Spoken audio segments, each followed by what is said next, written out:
Hello and welcome दोस्तों। आज मैं आपके लिए एक मलयालम मूवी लेकर आई हूँ जिसका नाम है अंताक्षरी। इसमें क्राइम सस्पेंस है। आपको ये मूवी देखने के लिए बहुत मजा आएगा। Trust me. अभी वीडियो को लाइक कर दीजिए एंड चैनल को सब्सक्राइब कर दीजिए।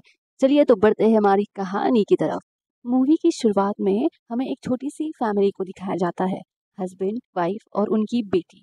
फिलहाल ये तीनों रात में टीवी देख रहे थे। तभी उस लड़की को उसके बॉयफ्रेंड का कॉल आता। फिर वो अपनी माँ से बहाना बनाकर बाहर जाकर अंधेरे में अपने बॉयफ्रेंड से फोन पर बातें करने लगती है।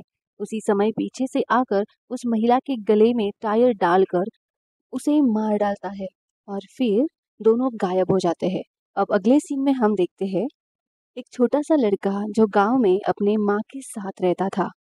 ये छोटा बच्चा और उसकी माँ एक छोटी सी झोपड़ी में रहते हैं। सुबह सवेरे उठकर ना नदी से स्नान करके ये स्कूल में जाता रहता है। और इसी गांव में हमें अनंतन नाम का एक बड़ा आदमी यानी कि पैसे वाला आदमी भी दिखाई देता है, जिसके पास बहुत ही बढ़िया सी गाड़ी थी जो कि इस छोटे बच्चे को बहुत पसंद होती है। अब ये बाइक देखने के लिए या फिर इस पर बैठने के लिए ये छोटा बच्चा रोज अनंतम के रोड के बीच में आ जाता था, लेकिन अनंतम उसे कभी भी नोटिस नहीं करता है। लेकिन हाँ, गांव के दो लोग इस बात को नोटिस जरूर कर लेते हैं। उस छोटे बच्चे का सपना था कि कभी ना कभी तो इस बाइक पे वो बैठे। और दो लोग उसे कहते हैं कि तुम तुम्हारी हैसियत के हिसाब से रहो। तुम कम जाति वाले लोग हो तो अपने हैसियत से बाहर सपने देखना छोड़ दो। इस बाइक पर बैठना तो दूर, इस बाइक को देखने की भी तुम्हारी हैसियत नहीं है। इनकी बातें सुनने के बाद उस छोटे बच्चों को इन गांव वालों पर और अनंतम पर बहुत गुस्सा आता है। और एक बार ऐसा होता है कि जब वो उसकी बाइक छूता है तो उस पर अनंतम उसे मार भी देता है। खैर, अब दूसरे सीन में हम देखते हैं कि इस छोटे बच्चे की माँ जो कि खेतों में बहुत काम करती है, बहुत मेहनत करती है, वहीं पर रघुराम नाम का एक आदमी भी था जिसकी इसकी माँ पर बहुत बुरी नजर थी। अब एक दिन राघु और उसका एक दोस्त इस छोटे बच्चे के घर पे आता है और उसे पूछने लगता है कि उसकी माँ किधर है। फिर वो लड़का राघवा की आंखों में आंखें डालकर देखने लगता है, जो राघवा को बिल्कुल पसंद नहीं आता। और वो उसे कहता है कि तुम्हारे बाप ने तक आज तक मुझसे कभी आंखें नहीं मिलाई थी, तुम्हारी इतनी हिम्मत कैसे हो गई। और गुस्से में राघवा उस लड़के की चड्डी उतार कर उसके प्राइवेट पार्ट को सिगरेट से जला देता है। उसे बहुत गुस्सा तो आता है लेकिन वो कुछ कर नहीं पाता। लेकिन दूसरे दिन जब वो दोनों आदमी उसे बहुत गुस्सा दिलाते हैं तो उनकी अकल वो ठिकाने लगा देता है। तभी अनंतम कहीं पे जा रहा होता है और ये लड़का उसे देख लेता है और जबरदस्ती उससे लिफ्ट मांगने लगता है। आखिरकार अनंतम उसे लिफ्ट दे ही देता है। लेकिन उस लड़के को अनंतम के ऊपर काफी गुस्सा था, तो वो पीछे बैठने के बाद एक पत्थर से बार बार अनंतम पे वार करने लगता है। ऐसा करने के बाद अनंतम उसे पुलिस स्टेशन लेकर जाता है और पुलिस को कहता है कि ये एक पागल लड़का है, इसकी हेल्प करने के बावजूद इसने मुझ पर पत्थर से वार किए हैं, और कहता है कि इसे तुरंत जेल में डालो।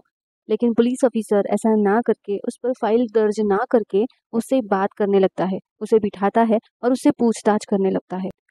और उसे कहता है कि अगर तुम्हें सच में बाइक से इतना प्यार है तो तुम बड़े होकर मेहनत करके इसे कमा सकते हो, या फिर तो तुम हमारे जैसे पुलिस ऑफिसर बन सकते हो।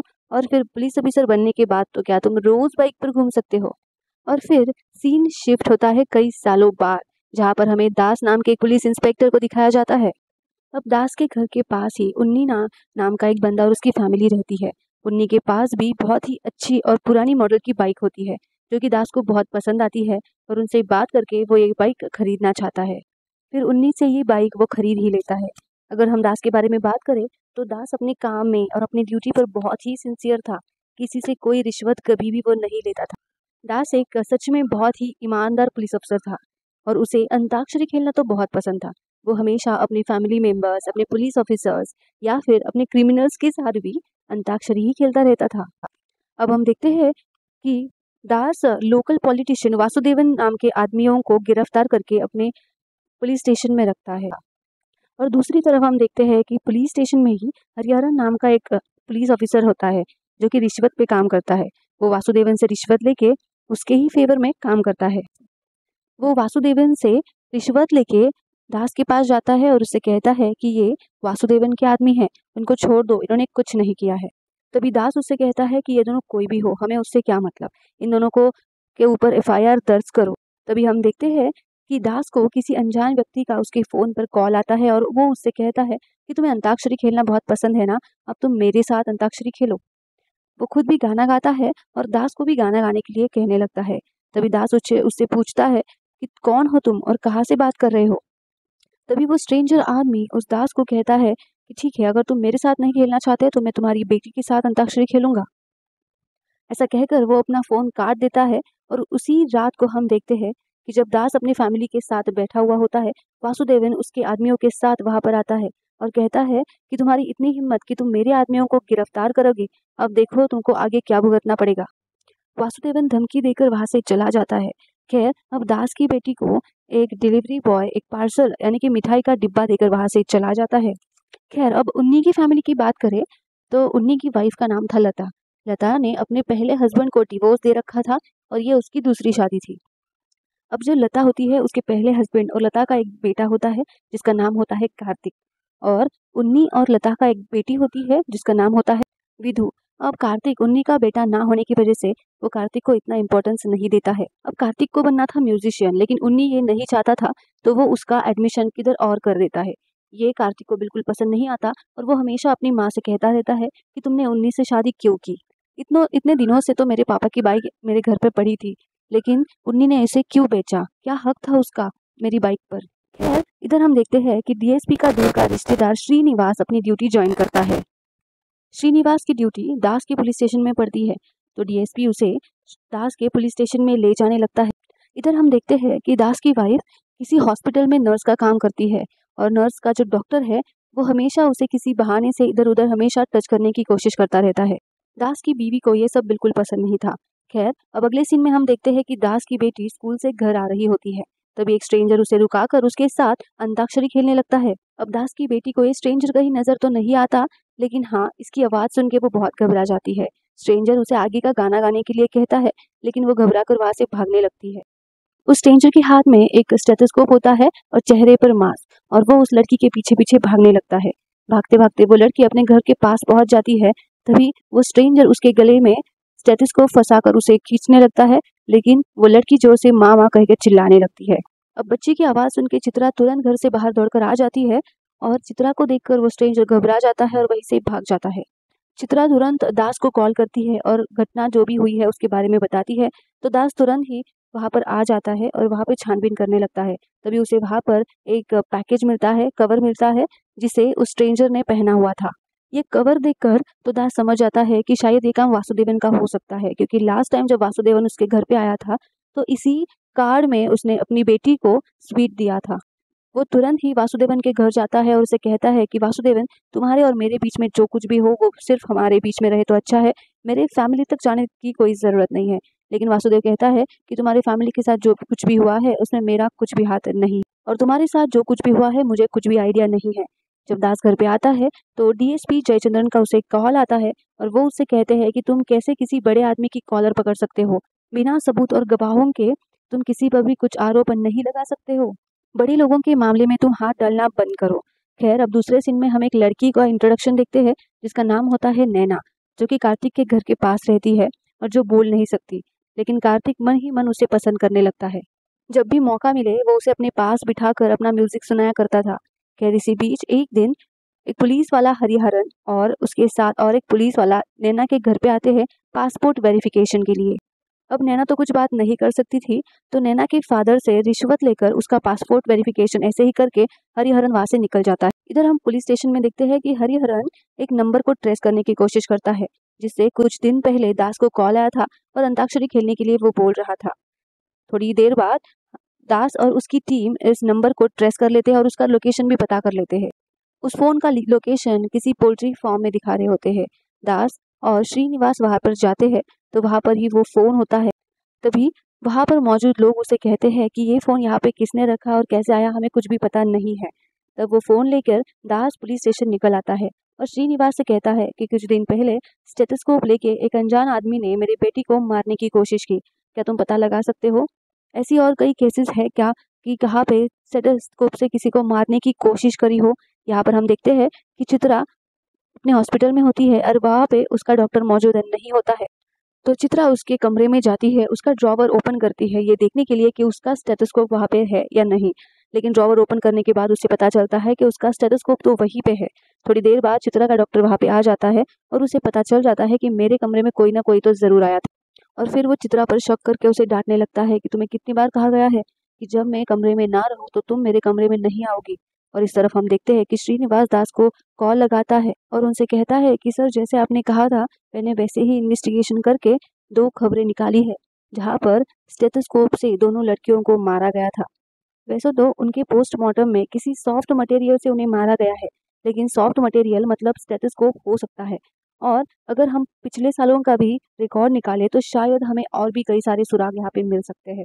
फिर दास श्रीनिवासन से मरे हुए व्यक्तियों के फैमिली मेंबर्स के फ़ोन नंबर हासिल कर लेता है। फिर सबसे पहले वो मरी हुई कविता के माँ को कॉल करता है।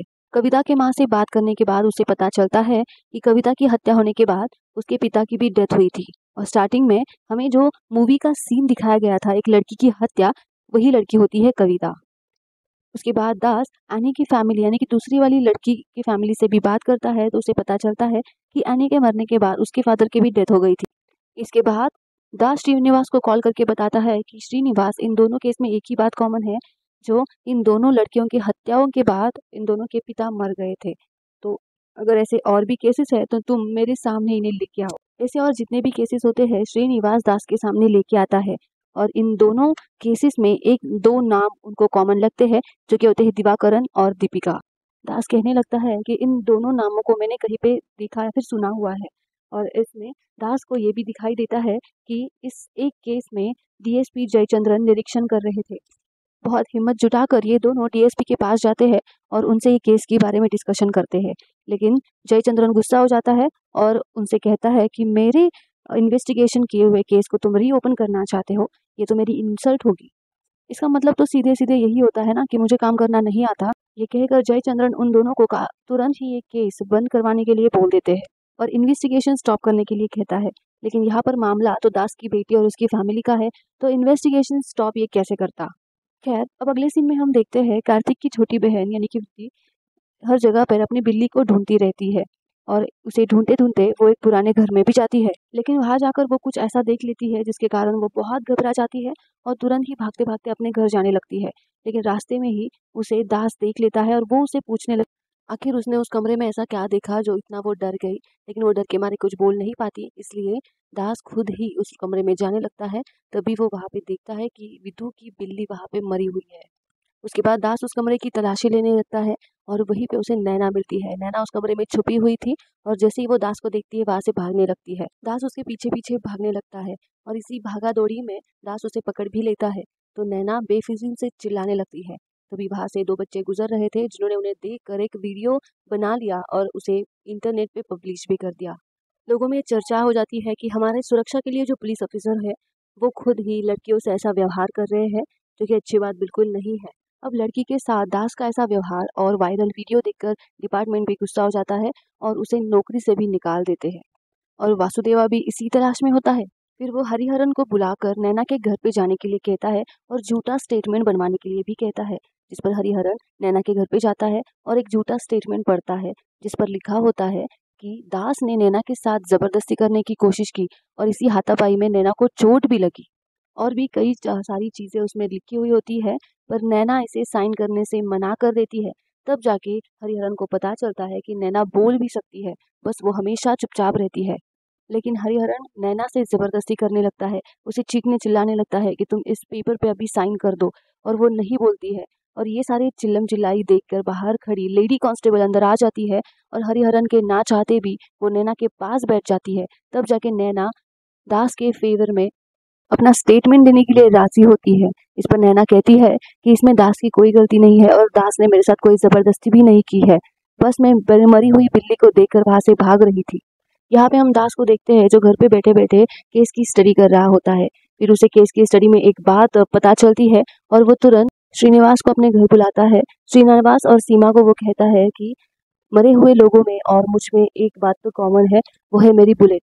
35 सालों में तकरीबन 12 मर्डर हुए हैं और जो 12 के मर्डर हुए हैं, उन्होंने मेरी बाइक का यूज़ किया था। जो मेरी बाइक पे बैठा था, सबसे पहले उनकी बेटी को मार दिया गया और उसके बाद उनको मार दिया गया और उसके बाद ये गाड़ी बेच दी गई। ऐसे करते-करते ये गाड़ी मेरे तक आई है।